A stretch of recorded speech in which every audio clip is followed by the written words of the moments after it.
go in 5, 4, 3, 2, 1. Yo, what's up, everybody? Welcome back to another episode of Steady Podcast. You know what I'm saying? Be your boy Johnny up on here. You know what I'm saying? Gotta do a show. I have to do a show. I was supposed to do a show. I think I'm gonna say I wanted to do a show last Thursday, but wasn't able to do it because I had a lot of stuff that just piled up on me, and I had to take care of it. Life comes first. All life businesses come first. But anyways, man, I'm here. I have to drop an episode. I didn't do any previews of week 4, but now this is the review of week 4 and everything. I might have like a lot of stuff that I wanted to say towards the end of the show, but before we can do that, man, we're going to try to get it moving forward. But before we even get started on the show, I want y'all to hit that like button. I want y'all to hit the subscribe button. You know what I'm saying? I would like for y'all to even share the video if you can. You know what I mean? Just try to see if I can get a lot of people to come in, tune into the show. I really want people to also be interactive with the show as well, where you could possibly just leave comments here and there. Don't forget to follow us too on any listening platform that you may be able to listen to podcasts. You know what I'm saying? We're on YouTube. We're on Spotify. We're on Apple Music. We're on iHeartRadio. Yeah, we're pretty much there, man. You know what I mean? I don't have any links right now for you guys to click or whatnot for easy access. So just type out Steership. There might be some links popping up and everything. It's pretty much like now a one-man show, but it is what it is. You know what I mean? Sometimes I got time to get to that. Sometimes I don't. But anyways, we're going to get into what I want to talk to about NFL, the week that just previously passed, pretty much week 4. We are a quarter into the season and everything. So we're starting to see everything fall into place. I mean, my last week parlay ticket was not good. And I assume that some people's parlays wasn't good as well. There are some games that was like, wow, I can't believe that such and such team lost to this team, like Baltimore losing to Kansas City, or the Giants actually getting their first win of the season against the Chargers. That was wild. That was a lot of shit that was very noticeable. But before we get into the NFL, man, before I do that, y'all should know that I am a boxing fan. If you actually notice, well, nobody really followed us back in the day, but that was a fan art not a fan art, but that was like an art work that I had created for me and J-Mo. And under mines, I have a stat that's considered boxing. Like I would show it, but it's whatever. But anyways, boxing is one of my sports. I love boxing and everything. And I want to talk about 2 events that kind of happened in the world of boxing. First, we're going to start with the big mega fight that's going to happen on, I want to say November. I already got it, November 14th. Yeah, I already got it. I got the presser just running on my television right now. But yeah, we're gonna talk about the November 14th fight with Gervonta Davis versus Jake Paul. And I bet y'all could see how my facial expression was. And it's crazy because it's like, as a boxing fan, this is a damn circus to me, as a boxing fan. But then again, it's Gervonta Davis, and I don't know how I feel about him taking this fight to Jake Paul, because Gervonta Davis has to be probably one of the best lightweight champions out there currently. You know what I mean? And there are some upcoming lightweights that want to fight Gervonta Davis, but Gervonta Davis now seems like he said he wants to retire.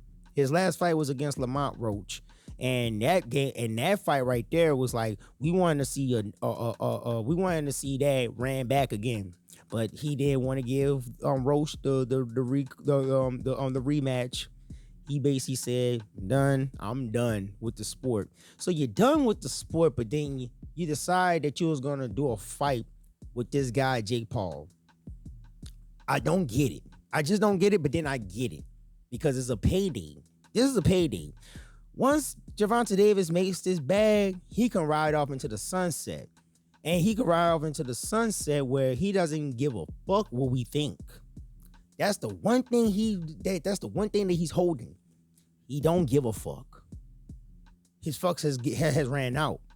The reason why is because he feels like how people in the world of boxing switch up on fighters.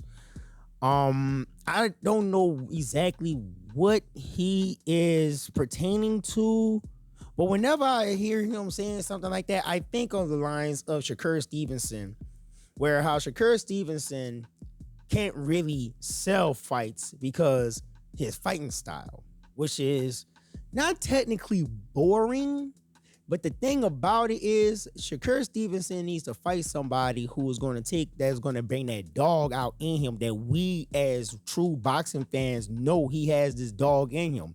And thank goodness that Teofimo Lopez is that one. That's his test. This is literally Shakur Stevenson's first test. So you could say that, man. So you could say that Gervonta Davis is right because I ain't gonna lie, boxing is considered one of the loneliest sports. And the only reason why it could also be the loneliest sport is by how much you can produce a bunch of fanboys. You got your whole fan base. And if you don't do something that they don't like, they will really just leave and look down at you like if you didn't give your all and whatnot. That's like what's Shakur Stevenson. You know what I mean? He feels that people did change up on him, but if you really know boxing, you know Shakur Stevenson is good. It's just that now you're not fighting nobody where it's like we're gonna see that dog come out you. But I don't want the spotlight of what I'm talking about go on Stevenson because they was also beefing on Twitter, Davis and Stevenson. But that's crazy though because most of these guys look at Gervonta Davis as big bro, and I'm like big bro. We wanted to fight you, and now you going to fight this dude right here. Know what I mean? And the presser was funny to me because Jake Paul is trying to sell this fight. And Gervonta Davis, that's how G acts. That's just how he acts as pressers and shit like that. So, Jake Paul is trying to sell this fight. He really is trying to sell this fight. And it's kind of funny that y'all fight is coming right after a big, mega real fight. So we got to call it a real fight. But then again, it is what it is. We're going to be highly entertained, but this is what I expect. These are my expectations, and I don't know what's going to happen. But Tank is doing this, I feel, as if he's being forced to do this because of the payday. And I think in Premier Boxing Championship has something with their hands in this because they need some money too because they've been losing because PBC has not been doing good this year. And then Netflix, by Jake Paul doing this to Netflix, it kind of fucked with their money. It really did. It messed with their money. It's going to get to the point where pay-per-views, like how we had to do pay-per-views, might become obsolete. Who knows? But this is what I expect. I expect Gervonta Davis to beat the shit out of Jake Paul. And I mean that in a literal sense. I expect Gervonta Davis to punch Jake Paul in the stomach so fucking hard the man throws up or he shits his pants. I'm not lying. This is what I expect. I expect a very dominant W from a lightweight versus a heavyweight. That in a sense that you know that this is a joke. That lets you know that is a joke. And I don't know what's a bigger joke though. I really don't know. Y'all weigh in on me. Where's a bigger joke? On the one hand, you got Davis and you got Paul. On the other hand, you got Mayweather and Mike Tyson. You tell me which one is bullshit. You tell me which one is more boo, which is more boo. You hear me? Boo, whatever. So anyways, that was my little take on Gervonta Davis and Jake Paul. Unfortunately, I'm going to watch this fight. I really don't want to, but I'm going to watch this fight. I just want to see Gervonta Davis beat his ass. And plus, Alicia Bangada, I want to see her too. Man, that's Well, y'all don't know, but yeah, man, that's my girl, man. Man, fine and can fight too. Shit. Let me calm my ass down. So, anyways, let's go continue. That's one more story that I want to talk to about in the world of boxing, and then we're gonna mosey on our way to the NFL and run through that shit real quick. You hear me? So Terrance Crawford and his traffic stop, which was crazy right there. But that's something that's a moral to my story, right? But that's not a moral to this. Well, I ain't gonna say that, but that's a moral to what I have to say about the story, and I think you all should know what I'm about to say.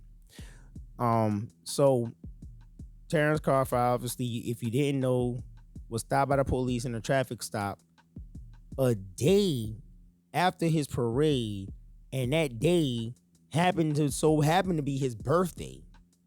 Gets traffic stopped by the Omaha police in Omaha, Nebraska, his hometown, and he had to have a basically he had to have his hands out. He had to let the officer know that he doesn't have a gun. Why the officer have his gun drawn on him, and just doing the most, doing the most. All I could see is from the video footage of some female, of some lady, some woman. I don't know. Maybe that was his daughter. I don't think it was his wife. I think maybe one of his daughters or whatnot. But regardless of the fact, right there, this is a prime example of it doesn't matter what you do, what you accomplish, to white supremacists. That's what I have to call them. To a white supremacist, a black man will always just be a nigga. You are a part of this thing where it's called the one big nigga theory, where they think we're all the same in one box. It's either this was a really racist police officer, or this man put money on Canelo and lost money. That has to be the only way, because I'm like, bro, you realize that you just stopped the prince of the city for the week right now, man. Pound for pound champion. We threw a damn party for him. We threw a parade for him. We even secured the parade. We act as security, Omaha police. And this dude want to do a traffic stop on the guy on his birthday. Yeah, whatever, man. Whatever. I don't even want to hear like, all right, I even know that. I'll be like, man, if I was his commissioner, I'm like, if I was his boss, I was gonna say commissioner, but I think is that's the word, commissioner? Yeah. If I was his commissioner, I'll be like, do you realize that you realize who you just stopped? You realize who you just stopped? Yeah, I mean, I don't know. Maybe it's some type of I don't know. But all I know is that like it doesn't matter what you do, they'll see you as one big nigga. So my black people, keep that in mind. And besides all that, man, let's roll into the NFL games that I would like to review and everything. Games that were worthy of reviewing and everything. So I could talk about the Dublin game. That was a pretty good game, I guess. If you want to just take away all the damn interceptions that Carson Wentz was just throwing out there, crazy. Like he threw 2. They have on the stats that he threw 2 interceptions. In real time, that man damn near threw 4. That's how bad it was over there in Dublin. But I'm not gonna talk about Steelers. I'm not gonna talk about the Steelers putting the beat down. You know what I'm saying? I'm not gonna talk about that. I'm gonna talk about certain games like the Ravens versus the Chiefs. You know what I'm saying? Chargers versus the Giants. But let's keep going. Let's continue, because I was trying to figure out the team I was talking about. I was talking about the Steelers putting the beat down on the Vikings, but let's go. We're gonna just review this right here. Ravens, Chiefs. This goes into what I really want to talk about, and I really want to talk about what I want to key in on is injuries that's going throughout the league. And boy, was this one a major one right here. Because the Ravens lost a lot of people. I'm not going to name everybody that they lost, but obviously the key player that they lost, well, they didn't lose, but he got injured during the game from a hamstring injury. Of course, Lamar Jackson. I did not expect the Ravens to lose like this. to the Chiefs, especially when you look at the previous 3 games before week 4. I mean, it was like, damn, nigga, it feels like Baltimore beating the Chiefs is written in stone. It's etched in stone. You can't overturn this shit. And yet, we were reminded that Sunday that the Chiefs are still the Chiefs. Xavier Worthy came back. I guess that opened up a lot of the receivers to play their part and get the catches that was coming their way from Patrick Mahomes. They were clicking on all cylinders from the run to the pass. They were clicking. This was like the resurgence of the Chiefs that we once knew. Because Baltimore's not a bad team. Baltimore is a part of the big 3. I consider them, they're part of the big 3 of the AFC. Even with the record of a 1-3 record, which is mind-blowing. How the hell we get to this point? Ravens, 1-3? So you're telling me that the Ravens are last in the division and the Steelers are number 1 in their division? Because who the fuck is looking at Cincinnati? Who the fuck is looking at Cleveland? Nobody's looking at them teams. I'm gonna get on Cleveland's ass too, bro. I'm gonna get on Cleveland's ass right here. Maybe because I recently heard an episode of It Is What It Is, and I didn't like how Mace was going in on Joe Burrow, pretty much talking about how Cincinnati should get rid of Joe Burrow because availability is the best ability, and Joe Burrow is not showing up. Not his fault. I'm going to get on that one, though, but we're going to continue what I'm talking about. So the Ravens are 1-3 in their division. The Steelers is number 1, which is ridiculous, right? We don't know what Lamar Jackson's status is right now as of today, but before I even make my parlay tickets, we're going to find out about the injury report throughout the entire league. But the Ravens have to play the Texans in week 5. So I'm wondering, will the Texans actually give them a run for their money? But I don't. But hey, we gotta wait and find out right here, man. We gotta wait and see. And then we gotta wait and see if Lamar Jackson is going to play, because if he's not gonna play, then Cooper Rush is gonna play. And I'm sorry, Cooper Rush is a solid backup. Cooper Rush is a solid backup. He can do his thing. He ain't the best backup, but he's a solid one. So before I can even talk about future games right now, I'm just going to let that rest where it is. I'm going to let this breathe right here where it is. Ravens got to do something fast. If that's one team I feel like, yo, man, I think it's time to hit this panic button, it's them. Because they're not supposed to be like this. So we're going to move on to the next one that I want to talk about. We got the Chargers versus the Giants. This was a weird game, but I felt good for the Giants on this one to get their first win with the rookie quarterback Jackson Dart. I feel bad for Malik Neighbors because I'm like, I know this was the type of game that Malik was waiting for ever since he became a Giant. You know what I mean? Way better than catching passes from Russell Wilson. The only way you can make that, like, you gotta make bomb plays with Russell Wilson. You gotta run down that field and just hopefully he just drop it in the little basket. I call it the drop in the basket pass. So yeah, man, Giants just did their thing with the Chargers, which is amazing to me in itself right there. Justin Herbert is on my fantasy team, so I did not expect him to do this bad. But then again, I went against my own shit because I've been saying this in the beginning of this season on this podcast that New York has a crazy pass rush. Keep your eye on that pass rush. They're going to emerge, and they are really doing it. They're clicking too. I love it when I see a football team clicking on all cylinders like a nice, fine oil machine. I gotta give up, but like I said, I gotta give my hats off to the Giants for actually beating the Chargers. No one saw that one coming. No one saw that one coming right there. The next game after this one is the Jaguars versus the 49ers. Now, it is what it is with the 49ers. They're banged up. Ain't no way, I feel, in my true heart of hearts, that they should have been 3-0 going into this game. Just saying. The strongest team in their division is the Rams, and yet San Francisco's 3-0, number one in that division. And the strongest team is number two. But there's other teams in the division that's actually making it a little bit more competitive. Well, I don't know if I could say like the Cardinals are making it competitive, but the Seahawks are definitely making their mark in the NFC West. So when the Jaguars came to town on the 49ers, I knew in the back of my head, I had this little thought in the back of my head that the Jags are not bad. But Brock Purdy's back. So let's see what goes down. And this is what I noticed with the Jaguars. Defense. I love a defense that could just create turnovers.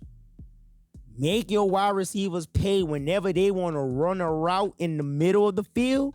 Oh, yeah, we're going to pop you. We're going to make you pay for every route that you take in this middle. And they've been doing it. And Brock Purdy loves to throw down the middle.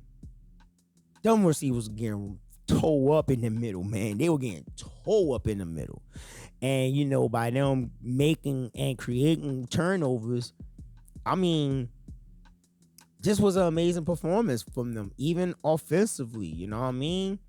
They're building up Travis Hunter. They're building up Travis Hunter confidence slowly but surely, week by week. I could feel that Travis Hunter is gonna have a breakthrough one of these days. He's gonna have a real breakthrough. Even though I still have to say that the rookie of the year might go to Ashton Genty. How he was running that ball. Sunday against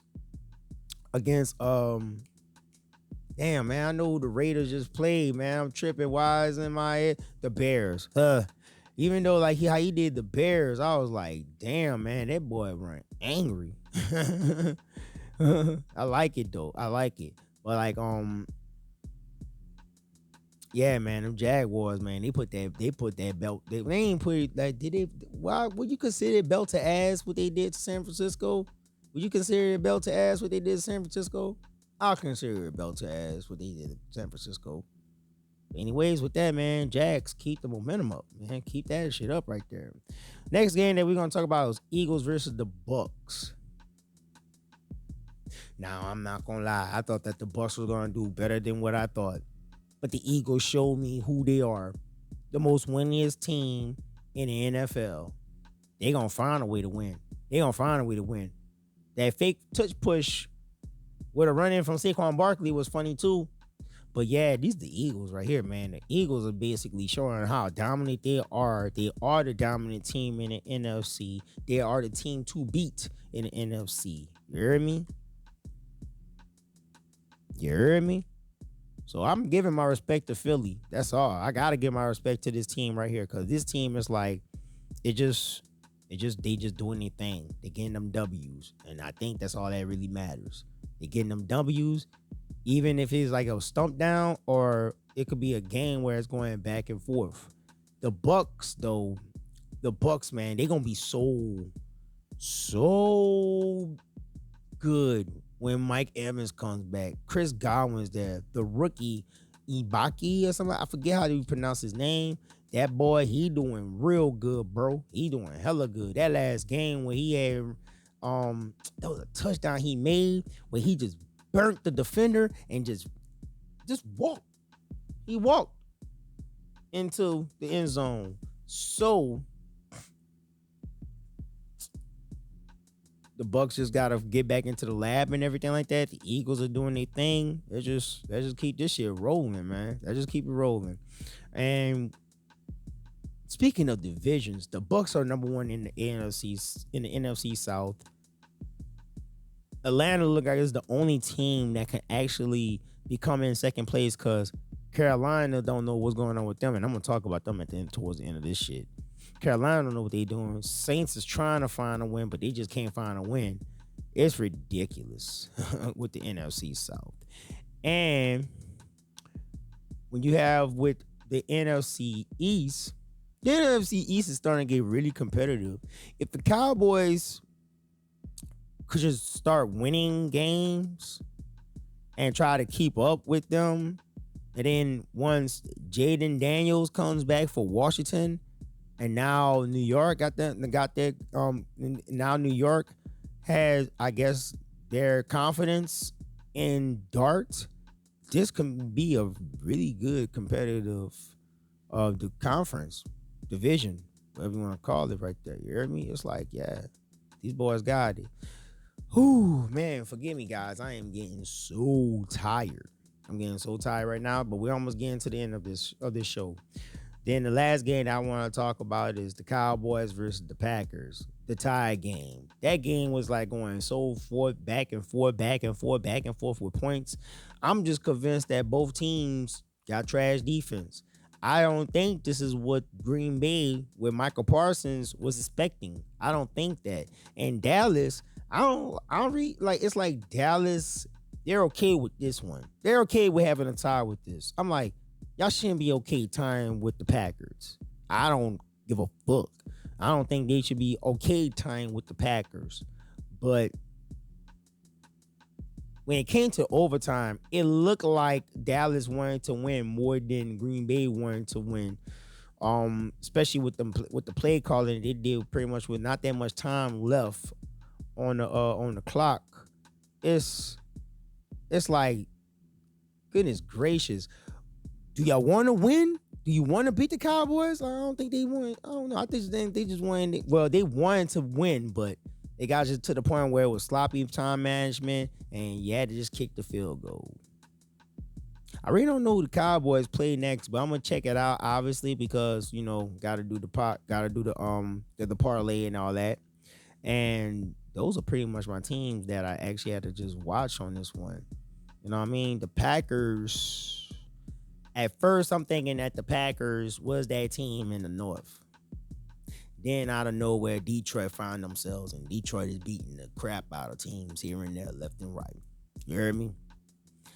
So now with all that, right, you got the North. The North look like it can be good, but the Packers, Vikings, Chicago as well is not doing too bad out there. And that's one more team that I really can't think of right now in my head, man. I hate when I'm so tired like this that I can't even think of the fourth team of the NFC North. You got Green Bay. You got we're gonna do this. You got Green Bay. You got Minnesota. You got Chicago and Detroit. I'm stupid. How the hell I forget the number one team in the NFC North? Detroit. You got Detroit just thumping all over the place. Chicago is finding themselves.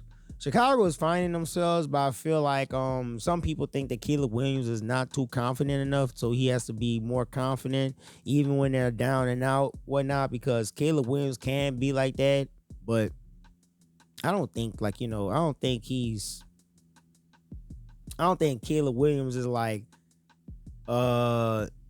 not a leader. I think he can, like, he's emerging themselves with this team and whatnot, and it's like they're getting better week after week. You gotta pay attention to Chicago. They're getting better week after week, and it's only a matter of time where it's like teams like Green Bay and Detroit gotta recognize him. They gotta look his way.